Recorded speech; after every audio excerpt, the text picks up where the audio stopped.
तेणु सात्विक मन कहली राजसिक मन कथा कहली तामसिक लोक व्यक्ति माने सब कुकर्म करते जिते नेगेटिव कर्म गुड़िक संसार अच्छी से करते आ समस्त निशापान करते अश्लील भाषा से माने कथबार्ता हुए आने जेकोसी मुहूर्त समाज रे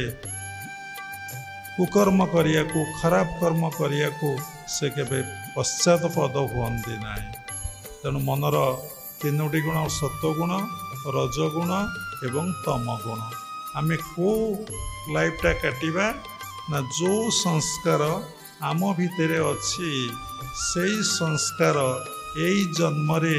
वृत्ति आकार रे चिंता आकार रे बाहर जिते आपण पिला को सिखांतु जिते गाइड करंतु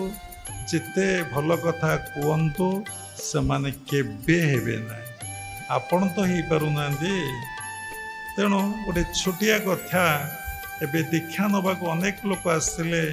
आमे समस्त को गोटे कथा कहूचु तुम एक सात्विक जीवन काटी पारिबो कि सरल जीवन जापन काटी पारिबो कि निष्कपट जीवन काटी पारिबो कि विनय नम्र जीवन टे काटी पारिबो कि तम मन संसार भितर रही केवल प्रभु चिंता करि पारिबो कि जेमती छुआटे स्कूल को जाई थाए माँ घरे सब काम करू थाए किंतु से पिलाटी कथा चिंता करुए मो पुओ कि झील स्कूल को जाइए आसिले खाइब यही टाइम आनिया को जीवाक पड़ो सब किछि थाए। आजिकल फोन व्यवस्था है मझे बापा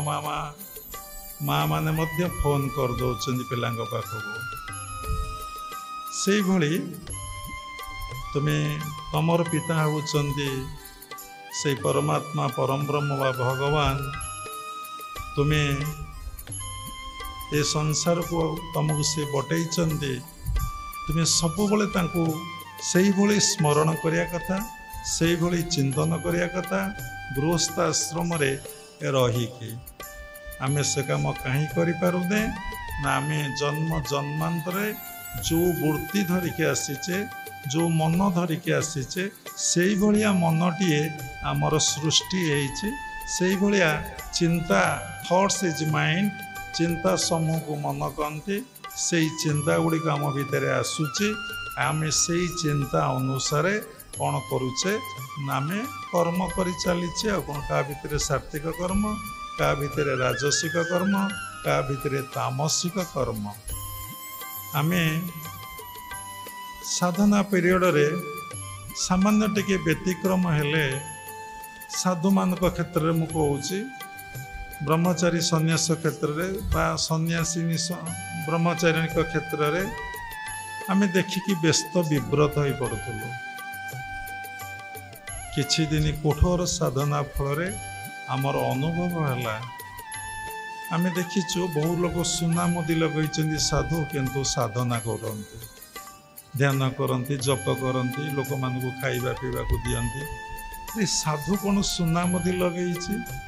केतक सन्यासिनी ब्रह्मचारी देखीचु से सुना अलंकार कान में व्यवहार करती लिपस्टिक लगाती सजेई हुंती कि तिलक लगे माड़ी पकईथे मेकअप भी भीतर से भी हुंती अरे ये कौन से कथा मन बुझी पार ना अरे ये राजसिक भक्ति करुँच किए सात्विक भक्ति करुच्ची किए तामसिक भक्ति करुच्ची बहुत वर्ष पर आम जानिलु अरे साधु जड़े भल चश्मा एमती लगे ब्याग कांधे पकई प्राय कहले भल नुहे मो जीवन में ब्याग पकेबा आपण मैंने कहीं देखी न कई देखी बाबा ब्यागटे धरवा किंतु प्राय बाबाजी माने झुलाटे कांधे पकई थे कौन एत आवश्यकता तुम तो लंगड़ा होगी आस लंगड़ा होगी जीव पुणी ये सब आवश्यकता कौन जिते कि कम दरकार से व्यवहार करेंगे साधु माने सुना पिंधि था मुदी पिंधि था आम देखु अरे ये कौन सु पिंधि बहुत माँ मान को देखु एमती बहुत लोग अघोरी साधक अच्छा जो मैंने मदपान करुँच खपुरी धरी शमशान रे रोचंती तंत्र जंत्र मंत्र साधना करुँच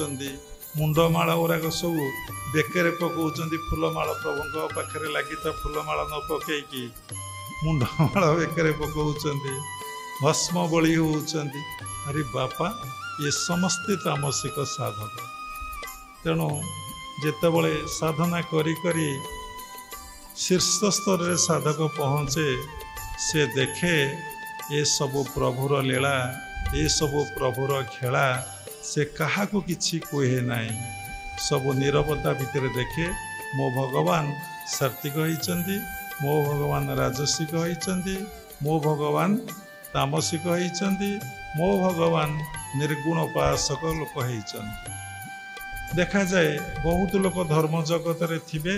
ईश्वर संबंधी कथा कहूथे किंतु प्रचार करिया को पोस्टर मारिया को सभा समिति करिया को हरिकृष्ण कथा कहया को भारी आग्रह। अरे ये कौन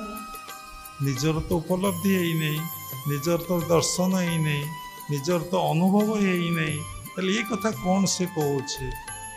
पर अनुभव है ये राजसिक भक्ति रे राजसिक भाव ही रही जाइछन्ति।